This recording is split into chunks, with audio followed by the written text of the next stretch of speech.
ओम श्री वेद पुरुषाय नमः। नमस्कार।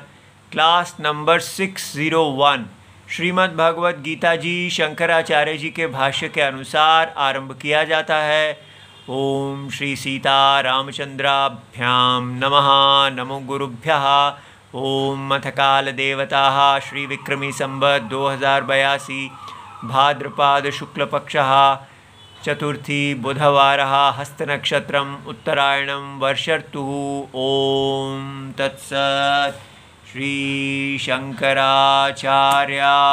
गुरवे नमः।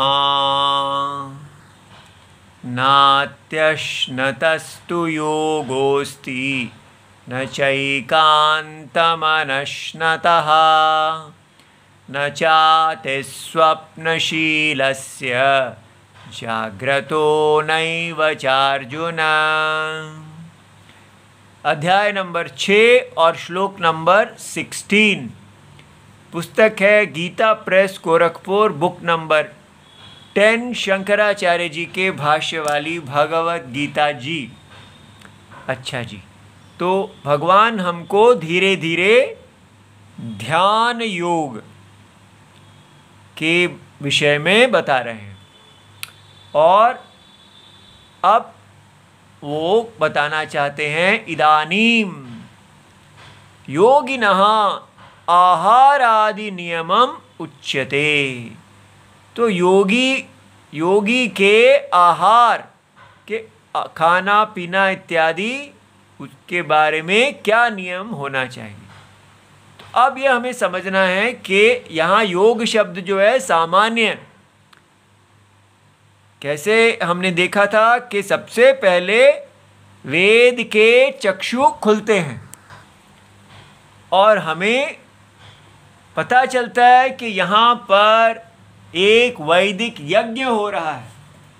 भगवान नारायण ही स्वयं यज्ञ के पुरुष हैं। इस यज्ञ पुरुष में हमें स्थान दिया जाता है, हमें बताया जाता है कि हमारा स्वधर्म क्या है। और आजकल हम 100% इससे कटे हुए हैं। इस भगवद गीता जी का मुख्य उद्देश्य पुनः हमको इस संसार के विष्णु रूप यज्ञ में स्थापित करना है और बताना है कि बिना कर्म योगी और ध्यान योगी बने आप भगवद गीता का फल नहीं प्राप्त कर सकते। जब तक आप अपने भगवान विष्णु रूप यज्ञ में, जिसमें आप जन्म लिए हैं, जिसके लिए जन्म लिए हैं और जिसका कारण जन्म लिए हैं, संसार का सब कुछ इसी यज्ञ से होता है, यही स्वधर्म है। तो इस यज्ञ में जब व्यक्ति अपने स्थान को धारण करता है, ब्राह्मण क्षत्रिय वैश्य शूद्र आदि, ये स्थान जो है उसको धारण करने को कर्मी कहते हैं। फिर उसके फल को छोड़ देना और केवल यज्ञ वर्धन के लिए जीना, विष्णु वर्धन के लिए जीना, उसको कर्म योग कहते हैं। और फिर जब मन का अंतःकरण का समाधान, अंतःकरण जो है उसकी बाह्य प्रीति शांत हो जाती है, उपरति प्राप्त हो जाती है और अंतरात्मा में स्थिरता आ जाती है, तो कर्म संन्यास ध्यान योग। इस प्रकार दो योगी हैं, पहले कर्म योगी फिर ध्यान योगी। ध्यान योगी सन्यासी है, कर्म योगी गृहस्थ है। और ये सब वैदिक यज्ञ के साथ जुड़ा हुआ है। ये जो योगी है, इन दोनों योगियों के लिए भोजन का क्या नियम है वो यहाँ बताया जा रहा है।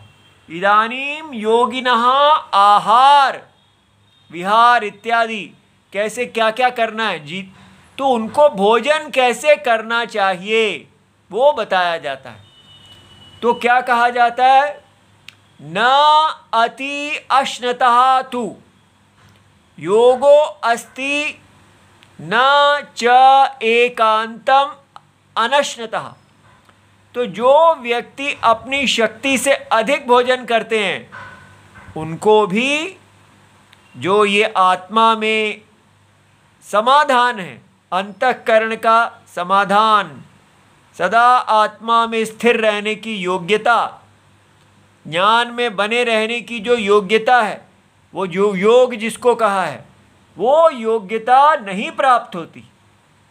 तो अगर व्यक्ति अपनी शक्ति से अधिक खाता है तो भी नहीं प्राप्त होती, और न च एकांतम अनश्नतः, पूरी तरह कहता है मैं बड़ा तपस्वी हो जाऊंगा भगवान के लिए, मैं पूरी तरह भोजन करना ही छोड़ दूंगा, उसको भी योग की प्राप्ति नहीं होती। अर्थात वो धीरे धीरे ज्ञान के लिए योग्य नहीं बनते हैं और तत्व के ज्ञान को नहीं प्राप्त करते हैं और उसमें स्थिर नहीं हो पाते हैं, मोक्ष को नहीं प्राप्त कर पाते हैं। इसी प्रकार न अति स्वप्नशीलस्य, और जो व्यक्ति जैसा सोने के बारे में जो शास्त्र, आयुर्वेद में जो शास्त्र के अनुसार कहा गया है कि आपको कब उठना चाहिए, कितना सोना चाहिए इत्यादि, उससे अति आपकी जितनी आवश्यकता, कौन से काल में कितना सोना चाहिए, जो शास्त्र है उस शास्त्र में बताए हुए नियमों के अधिक आप सोते हैं तो भी आप इस योग को नहीं प्राप्त करते हैं और पूरी पूरी रात जागते रहते हैं। जागृतः नैव चार्जुन। इस प्रकार अब इसका भाष्य देखते हैं। न अति अशनतः, तो भगवान अति का निर्णय कैसे करें भाई? कुंभकर्ण तो इतना अधिक खाते हैं और इतना सोते हैं, ठीक है, तो उनको उसका शाप मिला हुआ था। तो हम तो कुंभकर्ण की तरह शापित नहीं हैं, हम कैसे निर्णय करें कि भाई मेरी मर्जी? आपको मर्जी से नहीं खाना है, आत्म सम्मितम, ठीक है, जो आपके लिए अनुकूल है। एक है मर्जी, मर्जी माने राग और द्वेष, जो मुझे दिल करता है वो मैं करूँगा, और दूसरा है आपका जो शरीर है वो धर्म साधन है, वो भोग साधन नहीं है, मजे का साधन नहीं है, वो धर्म का साधन है। तो उससे जो धर्म की अपेक्षा है, तो ब्राह्मण हैं, क्षत्रिय हैं, वैश्य हैं, शूद्र हैं, ठीक है, सबके लिए एक अलग धर्म है। तो वो अपने अपने धर्म को देखते हुए सम्मित, मिताहार माने थोड़ा, सम माने जो बिल्कुल पर्याप्त है, तो अपने अनुसार अपने स्वधर्म को देखते हुए, अपनी आयु इत्यादि काल सबको देखते हुए, जैसा आयुर्वेद के भोजन शास्त्र में दिया हुआ है उसके अनुसार तन परिमाणम, तो उसके अनुसार आपको भोजन करना है। और अगर आप नहीं करते हैं, उससे अतीत्य अधिक भोजन कर लेते हैं, तो अश्नतः, तो अत्यश्नतः न योगः अस्ति। उनको ये जो जीवन का गोल कहा है, जीवन का लक्ष्य कहा है एक हिंदू के लिए, कि वो भगवान विष्णु का अंग होके उनके यज्ञ में अपने आप को स्थापित करके सदा वो यज्ञवर्धन परायण होता हुआ जिए और धीरे धीरे धीरे अपने वैराग्य को प्राप्त हो। ऐसा व्यक्ति जो है वो वैराग्य को नहीं प्राप्त हो पाएगा, उसका मन बाहर ही लगा रहेगा, वो अपने अंतःकरण में शुद्ध होके सदा अंतरात्मा का ध्यान नहीं कर पाएगा। इसलिए आपको कहा जाता है कि आपका भोजन आपकी आवश्यकता के अधिक नहीं होना चाहिए, और न च एकांतम, ठीक है, अनश्नतः। तो जो व्यक्ति अपने आप को तपस्या में डालने का वो सोचते हैं। तपस्या का मतलब है कि मैं भगवान को दिखाता हूँ कि मैं पूरी तरह सब छोड़ दूंगा, ये शरीर जो है ये इसकी सारी इच्छाओं को मैं दबा दूंगा, मर जाऊंगा, ठीक है, तो भगवान तब मेरे पे दया करेंगे, खुश हो जाएंगे। ऐसा व्यक्ति सोचने लगता है कि मैं अपने शरीर को इतना सुखा दूंगा कि मैं भगवान को प्राप्त कर लूँगा। तो ऐसा जो लोग सोचते हैं कि पूरी तरह अपने आप को, आप शरीर को सुखाएंगे, भोजन ही छोड़ देंगे, तो ऐसे व्यक्ति भी इस योग को नहीं प्राप्त कर पाते हैं। अब भगवान शंकराचार्य जी बता रहे हैं कि ये बात जो कही जा रही है, तो हम कहते हैं ये तो प्रैक्टिकल है, इसके लिए हमें भगवत गीता की आवश्यकता ही नहीं है। सब व्यक्ति जानते हैं कि गोल्डन मिडल, ना ज़्यादा खाओ ना कम खाओ, बीच में ही खड़े रहो।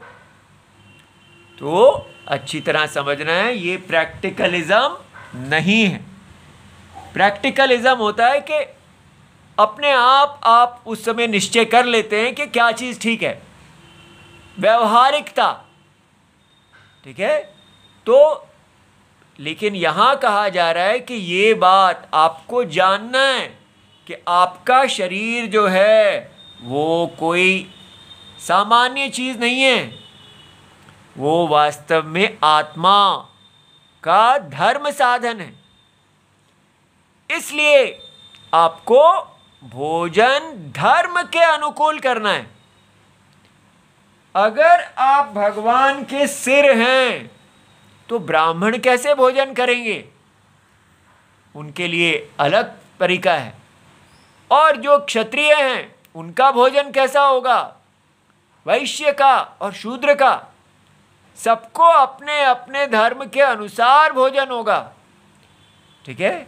इसलिए जिसको इतनी सेवा करनी है, मेहनत करनी है, वो अधिक खाएगा, और जिसको अध्ययनशील रहना है उसको ऐसा भोजन करना है जिससे उसका मन जो है सदा अनुकूल रहे। तो विद्यार्थी के लिए और प्रकार का भोजन है, युद्ध करने वाले के लिए और प्रकार का भोजन है, अलग अलग अवस्थाओं में। और ये सब वैदिक है, साइंस के अनुसार नहीं। क्यों? आप साइंस को क्यों नहीं मानते हैं? क्योंकि साइंस सर्वज्ञ शास्त्र नहीं है। साइंस तो आज बोल देगी कि भोजन के अंदर प्रोटीन होना चाहिए, कार्बोहाइड्रेट्स होना चाहिए, मिनरल्स होना चाहिए, ये सब। लेकिन आयुर्वेद शास्त्र के अनुसार वो ऐसा देखते ही नहीं है। उनके लिए शरीर के अंदर जो 3 गुण हैं, वात पित्त कफ, उनका बैलेंस को कहा जाता है। इसलिए हम देखते हैं कि हमने अपने आप को पूरी तरह अपने वैदिक शास्त्रों से अलग कर लिया।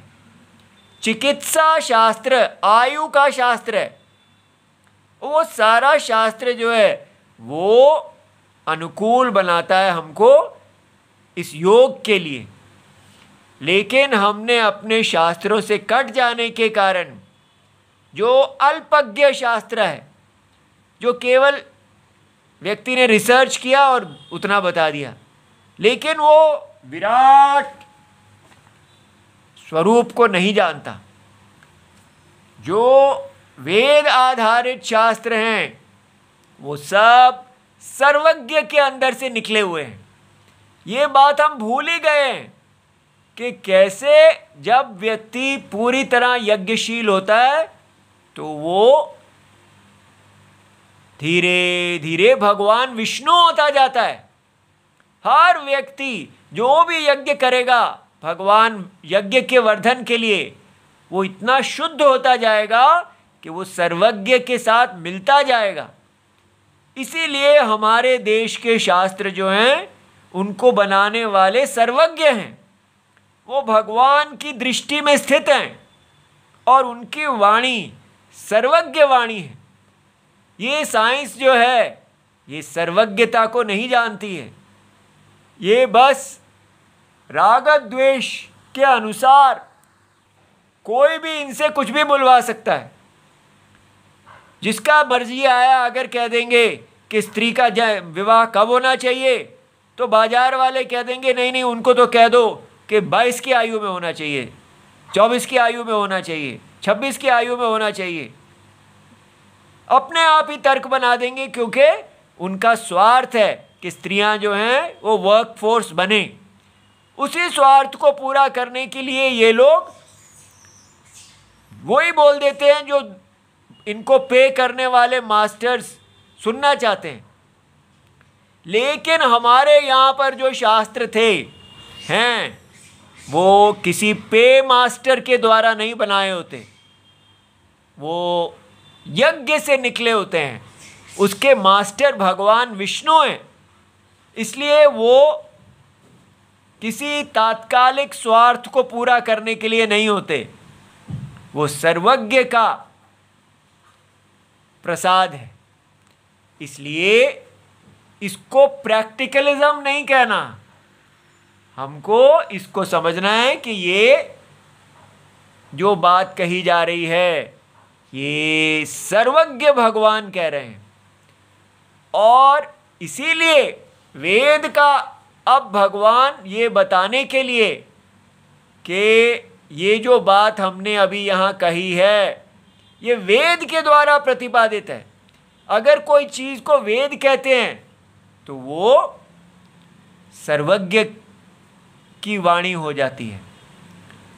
इसलिए देखिए, ऐसा शतपथ ब्राह्मण में लिखा है, यदु ह वा आत्मसम्मित अन्नम तत् अवति तन्न हिनस्ति। इसलिए उन्होंने कहा, अभी हमने पीछे आत्मा ही आत्मा का शत्रु और आत्मा ही आत्मा का मित्र ये हमने पढ़ा है। तो कहा है तो यद उहवा माने ये प्रसिद्ध है कि आत्मसम्मितम, अगर आपका अन्न जो है वो आत्मा की शक्ति के अनुसार है, आत्मा की आवश्यकता के अनुसार है, शरीर क्या मांग रहा है उसमें राग द्वेष क्या कह रहे हैं वो नहीं, आत्मा जो सर्वज्ञ है वो निश्चय करता है कि मुझे अपने शरीर को क्या देना है। तो वो अन्नम जो है अवति, अवति माने रक्षा करता है, तन न हिनस्ति, और वो हत्या नहीं करता है। तो इसलिए कहा, अगर आपने आत्मा की आवश्यकता के विरुद्ध खाया तो आप विनाश को प्राप्त होंगे, यदि आप आत्मा के अनुसारी होंगे तो आपका कल्याण होगा, रक्षा होगी। तो देखिए, हर समय हमें आत्मा में स्थित होने की आवश्यकता है।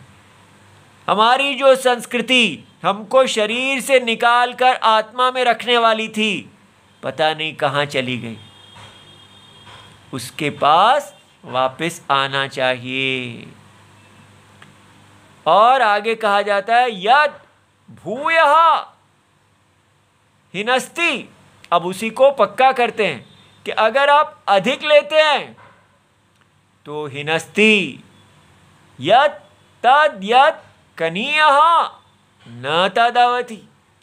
अगर आप मात्रा में अधिक ले लेते हैं तो आप हानि को प्राप्त होते हैं, और अगर आप कम लेते हैं तो भी आपकी रक्षा नहीं होती।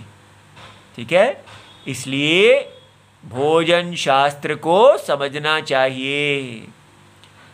कौन सा भोजन जो यहाँ पर कम और अधिक है, इसका उपलक्षणम है कि भोजन शास्त्र में जो सारा कहा गया है, कौन सा भोजन कब खाना चाहिए, कितना खाना चाहिए, कौन वात बढ़ाता है, कौन पित्त बढ़ाता है, कौन कफ बढ़ाता है, इस प्रकार ये सब जानना चाहिए। हम ये देखते हैं कि हमारी नानी जी जब मेरे पेट में कोई रोग इत्यादि होता था, वो मेरे से पूछती थी कि आपको क्या हुआ है, और मैं बोलता था बीजी आप क्या डॉक्टर हैं, लेकिन वो उसी के अनुसार भोजन को बदल देती थी और रोग को ठीक कर देती थी। लेकिन हमारी माता जी जो उन्हीं की पुत्री थी, उनका वो विद्या उनके पास नहीं थी। वो अपना MA BA PhD इत्यादि तो करने लगी, लेकिन उनको अपनी माँ से जो परंपरा से प्राप्त आयुर्वेद शास्त्र का ज्ञान था वो नहीं मिला। इसलिए उनके पास कोई चिकित्सीय विद्या नहीं थी। वो सिर्फ यही जानती थी कि स्वाद भोजन करना चाहिए, बस।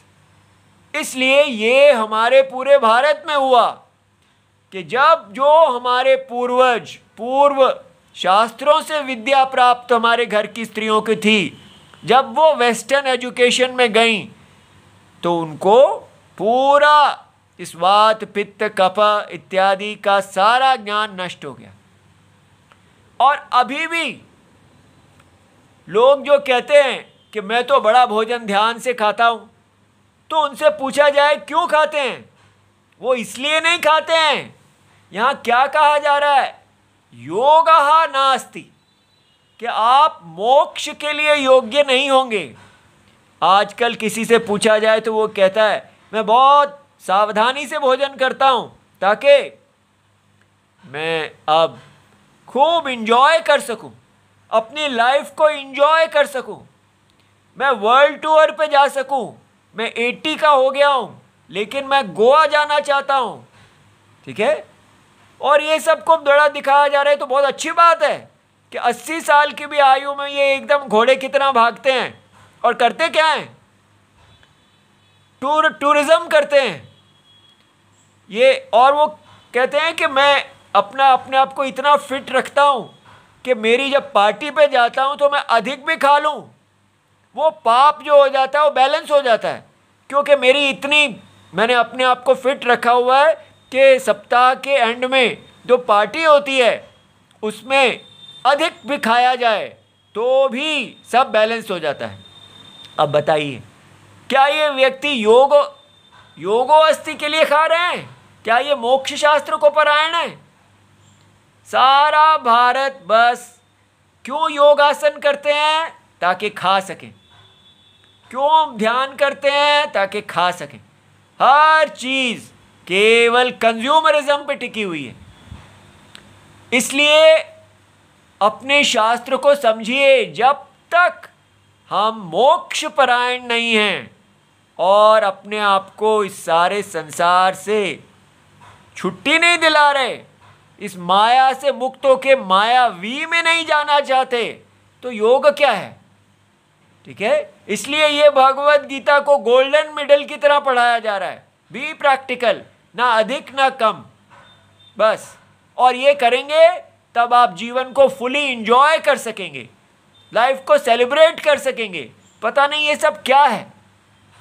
लाइफ को इंजॉय नहीं करना, धर्म का पालन करना है। इंजॉयमेंट मिले या ना मिले तब भी, ठीक है। जितना धर्म करते समय आप धर्म करते करते जो मिल जाए उसमें संतोष करना है और धीरे धीरे विरक्ति की तरफ जाना है। आजकल जो 80 साल के 75 साल के वृद्ध हैं, वो जिस प्रकार जीवन जी रहे हैं, वो अपने आप को टीनेजर दिखाना चाहते हैं। वो दिखाना चाहते हैं हम कुछ कम नहीं हैं। अपने बाल काले वाले करके वो लगते ही नहीं हैं कि वो कोई अपने टीनेजर्स को कुछ सिखा पाएंगे। कामुकता में, कंज्यूमरिज्म में नंबर 1। इसलिए वो नानी और वो दादी कहाँ चली गई राम ही जाने। तो इस पागल दुनिया में अगर आपको ये बात समझ में आ रही है तो इस भगवत गीता को देख के अपने आप की रक्षा करें। हमें तो कभी पता ही नहीं था कि भोजन जो है किस प्रकार अपनी शरीर को, अपने योग्यता को बढ़ाने के लिए खाना है। घर में यही सीखा कि ब्रेकफास्ट भी खा लो, लंच भी खा लो, डिनर भी खा लो, बीच में भी खा लो, और ये नॉर्मल था। और उसके कारण अपने आप को इतना दुखी किया। जब कहीं जाके ये सब सीखा तो समझ में आया कितना बेकार का दुख हम लेके बैठे हुए थे। घर में कोई ईटिंग डिसिप्लिन ही नहीं है। अच्छा जी, तस्मात् योगी न आत्मसम्मितत्वात् अन्नाद अधिकम न्यूनम व अश्नीयात्। इसलिए भगवान कहते हैं कि जो व्यक्ति मोक्ष के लिए जीना चाहता है, अपने आप को तैयार कर रहा है, वो चाहे वो गृहस्थ कर्म योगी हो या सन्यासी ध्यान योगी हो, कर्म सन्यासी, दोनों को आत्मसम्मित, जितना आत्मा के बल की आवश्यकता के अनुसार है, अग्नि इत्यादि देखते हुए योग शास्त्र के अनुसार ही भोजन करना चाहिए। अथवा योगिनः, अब दूसरा विकल्प, या तो वो अपनी अग्नि इत्यादि को देखें, और दूसरा मीनिंग भगवान देते हैं योग शास्त्रे परिपठितात। तो योग माने जो साधन का शास्त्र है, अन्न परिमाणाद अतिमात्रम अश्नतो योगो नास्ति। तो जो योग का शास्त्र है उसमें जो अन्न का परिमाण कहा गया है, कितना खाना चाहिए, उससे अधिक ना खाएं। अभी आप देखिए वो श्लोक जो शंकराचार्य जी देते हैं, उक्तम ही अर्धमशनस्य सव्यंजनस्य तृतीयमुदकस्य तु वायोः संचरणार्थं तु चतुर्थम अवशेषयेत्। वो कहते हैं सामान्य नियम क्या है भोजन करने का, अर्धम, अपने पेट के 4 हिस्से करो। तो 4 हिस्से करेंगे तो 2 हिस्से जो हैं अर्धम अशनस्य सव्यंजनस्य, आप व्यंजन जो सब्जी इत्यादि है जो रोटी के साथ खाए जाते हैं, उन सबके साथ आप अपने केवल आधे पेट को ही भरिए। तो भोजन कभी आधे पेट से ज़्यादा नहीं करना चाहिए। इसका मतलब जब भूख है, भूख होते हुए ही उठ जाना चाहिए, पूरी भूख पूरी नहीं करनी चाहिए। तो बाकी जो आधा बचा हुआ उसमें क्या करना चाहिए, तृतीयम उदकस्य, जो उसका तीसरा भाग है वो जल के लिए होना चाहिए, ताकि आपका आधा पेट सूखा जो भोजन है उससे भरे, और बाकी जो 1/4 बचा है वो जल के लिए हो, ताकि भोजन बहुत सूखा ना हो। ठीक है, इसलिए और फिर जो 1/4 बच गया उसमें क्या करना है, वायोः संचरणार्थम, वायु के संचार के लिए आप 1/4 चतुर्थम अवशेषयेत, उसको छोड़ दो। ठीक है, इत्यादि परिमाणम, ऐसा हमारे चिकित्सा शास्त्र में ये परिमाण दिया हुआ है, और इसके साथ और भी बहुत कुछ दिया हुआ है, वो भी पढ़ना चाहिए। तथा न अति स्वप्नशीलस्य, इसी प्रकार ना आपको बहुत अधिक सोना चाहिए। योगो भवति न एवच अति मात्रम जागृतः, या आप सोए ही नहीं, बहुत जागते रहें। योगो अस्ति इति च, हे अर्जुन। तो हमने ऐसा सोचा था कि आपको अनुगीता नाम की एक गीता है, जिसको भगवान कृष्ण जी ने अर्जुन को बाद में सुनाया था। जब अर्जुन ने कहा कि मैं तो भगवत गीता भूल गया हूँ, तो भगवान ने फिर से उनको एक और उपदेश किया, उसको अनुगीता कहते हैं। उसके अंदर इसके बारे में कहा गया है ये सारा, कि भोजन इत्यादि व्यक्ति को किस प्रकार, जब वो अनियमित भोजन करता है तो कैसे वो अपना नाश कर लेता है। इसको मॉडर्न समय में कहते हैं लाइफस्टाइल डिजीजेस। तो इसका चिकित्सा शास्त्र पहले पूरे भारत में सब लोग पढ़ते थे, केवल डॉक्टर ही नहीं, ये सब लोग चिकित्सा शास्त्र को पढ़ते थे और अपने पूरे जीवन को इस चिकित्सा शास्त्र के अनुसार ढालते थे। एक डिसिप्लिन था, हर चीज़ में डिसिप्लिन। लेकिन ये जो नया मॉडर्न भारत है, ये केवल इनडिसिप्लिन्ड है। जो भी कुछ जानता है वो भी साइंस के आधार पर, और अगर वेद इत्यादि योग आसन इत्यादि करता भी है तो खाने के लिए, इसको कोई मोक्ष का पता ही नहीं है। ऐसे नए भारत से प्रार्थना है, भाई अपने आप पर दया करो। ओम नमो भगवते वासुदेवाय। प्रणाम।